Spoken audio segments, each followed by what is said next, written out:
Story 1. It was near Halloween time when my friends and I were telling ghost stories. My friend said she was going to tell a story about her parents' first date. She said she didn't like telling the story since it was actually true, but we prodded her on. To cut to the chase, the parents had spent a nice, if awkward, first date, and around the time that they would have said good night, the male in the situation, my friend's dad, suggested that they go for a midnight hike up Provo Canyon. He apparently knew the place since he had done a fair amount of rock climbing in the area. So the two drove up the mouth of the canyon, got out of their cars, and started hiking under just the light of the stars since it was a new moon. At some point, the male starts getting a bad feeling since the pathway ahead, which would pass under some trees, would be dark, and because it was getting to be quite late. He ignores the feeling and presses on. In later rehearsings of the story, the female would say that she had felt the same feeling at what was probably the same time, though she didn't know the trail like he did. A minute later, the feeling came back to the male. He ignored it again and started walking a bit of the way into the trees when his foot hit something soft in the middle of the path. Under the trees, it was too dark to see just what this soft thing was, and the feeling came back stronger than ever. Instead of finding out what his foot had bumped into, he and the female both agreed to hightail it out of there. Years later, after being married for some time, they were watching an interview with the serial killer, Ted Bundy. In response to a question asking him to describe the time that he felt the closest to being caught, he explained about the night that he lured a girl into Provo Canyon and had just killed her when he heard some people coming up the trail. He explained how he hid in the trees just in time, only to watch some guy walk right into the body and for some reason just turn around and walk away. Story 2. When I was younger, I had an imaginary friend who lived in this massive antique dresser. We'd chill out and I vividly remember him telling me stories, although I have absolutely no recollection of what they actually were. I remember one day talking to my parents about it. Dad traveled quite a bit, so he wasn't up to date with what I was into. And when I started telling him about my dresser buddy, he wanted to know his name. It was something innocent like Peter or Patrick, but I can still see him going white in the face. I drew Peter Patrick out for him, and the very next day, him and my uncle took out that dresser and burned it. It wasn't until a few years later when I found out my dad's little brother, my uncle, also had the same friend with the same name who lived in the same antique dresser. After a few months of the typical imaginary friend shit, my uncle started having night terrors and couldn't sleep because of Peter Patrick. It got so bad that they had to move him out of his room before he managed to get back to normal. Thanks for the gold, kind stranger. Skimmed through the comments and will probably answer the most common questions. The dresser was an old, dark wood, ugly thing. As far as we know, it belonged to my great-great-grandfather, who had always been into some weird shit if family history is to be believed. Dad never talked about what was actually in the dresser, and he was the only one who believed his brother when they were kids. Their parents didn't really care because they thought kids were just being kids, and who honestly believed in spooky ghosts back then? Must have been a shock that 30 years later, his own son started having the same friend. My uncle's night terrors ended when they moved him to another room. The bedroom he was in with the dresser was converted into a little sitting room since it had some nice views. It remained relatively unlived in until Dad moved our family into that home, and that room became mine. I haven't seen my uncle in 14 years now. Don't really speak to him since he is on the other end of the world. Afraid to bring something like this up since I know he struggles with depression and alcoholism, so I would hate to add stuff to his plate. To everyone asking what he looked like, I remember tiny old man. Not like old man tiny, but kid-sized tiny. He had very large hands, long fingers, which in turn led to how I draw people even today. Hands always come out longer and larger than what they would normally be. Smelled of wood, mothballs, old cloths, and what I now know is mold. Story 3. This happened to a friend of mine, but she told me about it a year or so ago. We'll call her Minji. Minji is in her late 20s and works as an English tutor in South Korea. One evening, a few years ago, she was tutoring a high school boy. They were up studying pretty late, and the buses stopped running. Being a long way from his house, the boy asked if he could crash on her floor overnight and get the first bus the next morning. Minji was very reluctant because inviting a teenage male student to stay the night didn't sound like a great idea, but he was begging her, and eventually she relented. They went back to her one-room apartment, and she got into the bed while he laid a blanket out on the floor, and they both fell asleep. A few hours later, at maybe 2 a.m., the boy wakes Minji up. "I'm really hungry," he says. "Let's go get some food." Minji opens her eyes and looks up at him in disbelief. "Food? Now? It's 2 a.m. Go back to bed." But the student insists, "No, I'm so hungry. Let's eat something now." She tells him that there's some ramen in the kitchen and he can fix himself some. This doesn't satisfy him. He doesn't want ramen. There's a 24-hour place just down the road. Let's go there. Eventually, after several minutes of persuasion, the boy gets Minji to come with him to the restaurant. They leave the apartment and head out. As soon as they're on the street, the boy turns to Minji and says, "I'm not hungry. I woke up in the middle of the night and looked under your bed. There's a man sleeping there." They call the police and discover that a homeless man had been living in Minji's apartment, sleeping under her bed for over 2 months. The boy only saw him because he was lying on her floor, so had a clear view under the bed. The police arrested the man, and thankfully, there were no other issues. But that's by far the creepiest thing that's ever happened to anyone I know. Story 4, I should start off by saying my brother is not only a military man, but he's your basic hetero, never let them see you cry cliché of a military man. He's not afraid of anything, well, except for the entire country of Japan. This is his story. My brother joined the Marines when he was 18 and was stationed in Japan. He really enjoyed his time there for a while. The girls specifically. He made friends with some of the Japanese guys his age who worked around the base. On nights where him and his soldier friends had the night off, the local Japanese guys would show them around, bring them to bars, introduce them to girls, etc. One night, after a little drinking and no luck with girls, the guy invited my brother home to play video games. My brother accepted the invite, and they played video games for a few hours. During this time, he tells my brother the main reason he wanted to get home early was because his little sister had been suffering from night terrors, causing her to wake up screaming, crying, and sometimes vomiting. He was worried about her and wanted to be home in case she had an episode. At this point in the story, I should explain how this guy's house was shaped. The house was built in the shape of a horseshoe with a garden in the middle. His bedroom was at the very edge of one side of the U shape and his sister's all the way at the other end. So they are essentially across the garden from each other. If he looks out of his window, he can see into hers and vice versa. So anyways, they decide to call it a night, and the Japanese guy walks over to the window to look across the garden into his sister's window to check on her. He lifts the blind and peers out for a fraction of a second before jumping back, screaming, and looking at my brother like he just saw something horrible. My brother then goes to look and he stops him. He tells him that he saw a dark cloud with red eyes hovering over his sister's sleeping body. My brother naturally does not believe him and decides to look for himself. He creeps quietly over to the window and lifts the blind, but this time he finds himself eye to eye with what he describes as a dark black puff of smoke with a face. My brother and this other guy admit that they got under the guy's covers and stayed there until it was light outside, too afraid to lift the blankets and see that the smoky figure had come a little closer and was in the room with them, just on the other side of the thin sheets. I don't know what to believe, or if maybe they drank more than what they said they did that night and imagined it all. But I know my brother believes what he saw. He sticks to his story, and when he tells it, he looks like someone who saw something truly sinister. Story 5. When I was younger, my family was extremely poor and lived in a very old mobile home on some land my grandpa owned. This piece of land was in a very small town out in the middle of nowhere, Texas, and was covered in woods. The town itself was your typical small country town where football was king and there was nothing to do but get drunk or high on the weekend.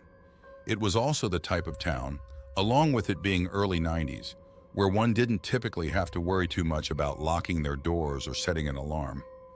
Now, our trailer was a 2-bedroom, and my parents, always putting us kids ahead of themselves, slept in the living room on a fold-out couch. My room was directly connected to it, and my sister's room was down a hallway past the kitchen and bathroom at the other end of the trailer. One night after everyone had gone to bed, my dad is woken up by a feeling that there is someone in the room. He looks around a bit and sees a large male figure sitting in the easy chair just feet from the bed. My dad quickly flipped on the light switch next to his bed and saw it was a neighbor from down the road named Carter.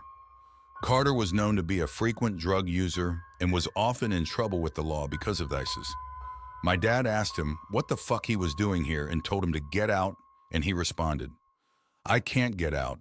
The demons are chasing me, and your house is the only safe one." My dad, who I should is fairly large and terrifying person, responded that if he didn't get out and get out quickly, that the house would be a lot less safe for him. "If I leave, they'll get me. They've been chasing me all night. If they catch me, I'm dead."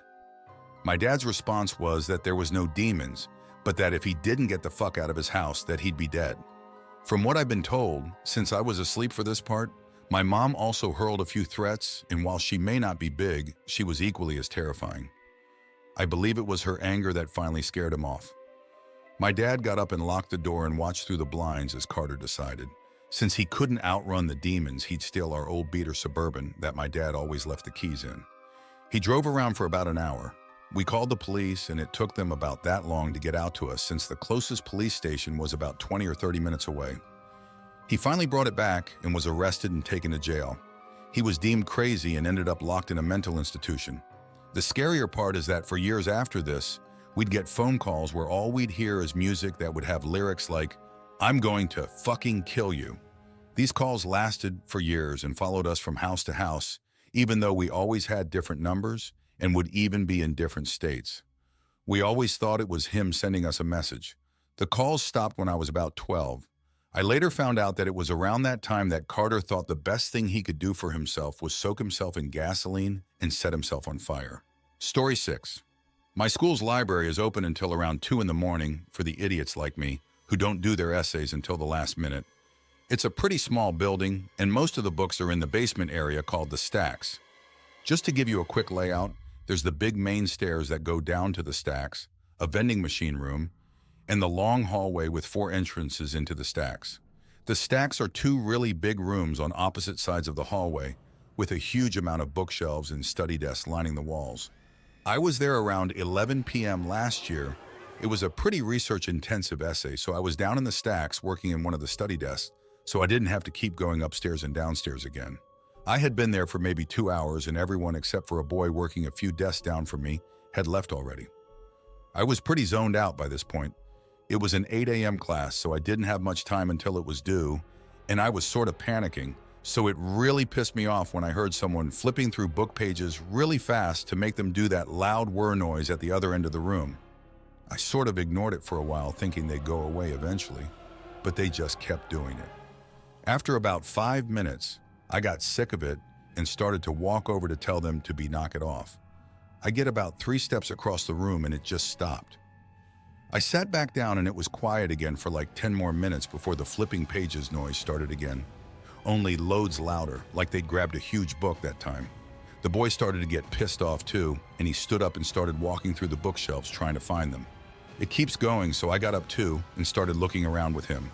It got really loud, and it was pretty obvious where it was coming from by that point, so we started walking towards it. He was on one side of the shelves and I was on the other. We walked all the way down the shelves. No one there. We hadn't seen anyone come in the stacks, and we were on the side of the room with the entrances. No way could anyone have come in without us seeing them. The noise stopped again, and we both just sort of slowly walked back to our seats. I assumed it was just a fan or something in the other room, and I really needed to get my essay done. We sat down, and immediately the noise started again. It sounded like it was coming from right next to the guy's chair. He shoved his stuff in his bag, looked at me, said, "Fuck this," and took off. I was out of there maybe 5 seconds behind him. I still won't go back in the stacks at night, even when there's other people down there. No essay's worth getting murdered by a weird book ghost. Story 7. Hard to say what qualifies as creepy. It could maybe be seen as heartwarming. I don't know. My mother swears this is a true story, and frankly, I don't see why she would lie about it. My mom had 3 kids. There's me, the youngest, and my older brother. But before either of us were born, there was Jonathan. He was a sweet little blonde boy, big blue eyes, known for accidentally repeating Dad's swears in church. Wholesome kid, great in school, active outside. When he was almost 6, he was riding his bike and fell and hit his head on a rock. He got up and said he felt fine. My mom found him the next morning in his bed when she tried to wake him up to get to kindergarten. One pupil dilated and the other not. She got him airlifted to the nearest hospital. During this time, Jonathan's best friend Nick was sitting at the breakfast table eating cereal. Nick suddenly gets up from the table and goes to the door. When his mom asks him what's up, Nick says that Johnny was calling for him. You see, Nick and Johnny lived on separate blocks, but they weren't allowed to cross the street without a parent yet because they were still fairly young. But they lived close enough to call to one another to come out to talk at their respective street corners.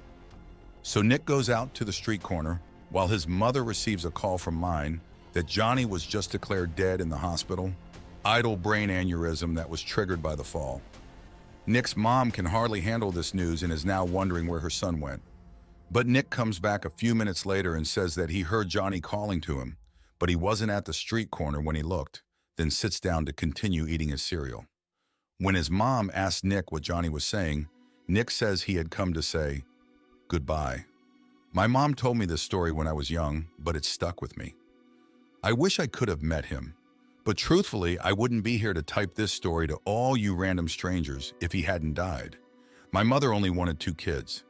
I'm thankful for the chance I was given to live and feel like he died for me sometimes. I'm not religious, but I do feel spiritual when I think of Johnny. Story 8, I worked in a nursing home as an aide in a hospice unit. One night I had 3 patients trying to die, and my job was to ensure that they were comfortable. The girls that worked the floor with me at night were awesome. We would always try to make each other laugh and get through the night as best as we could. I was known for scaring girls. Sometimes I'd hide in the closet of a room where someone had recently died, their body and belongings long gone in the empty room, and I'd press the call light and wait. The girls would come in and hastily shut it off, but I'd always jump out and scare the shit out of them. One night I was in the nurse's station filling out a report since I had to give a PT Kent some narcotics when an aide rushed in. She swore that she thought she saw my shadow on the wall as if I were hiding trying to scare her, but then she heard me laugh in the nurse's station. I decided to check it out since there wasn't supposed to be anyone on our floor. As I walked over to the wall, I stood where the light would have created my shadow and there was nothing.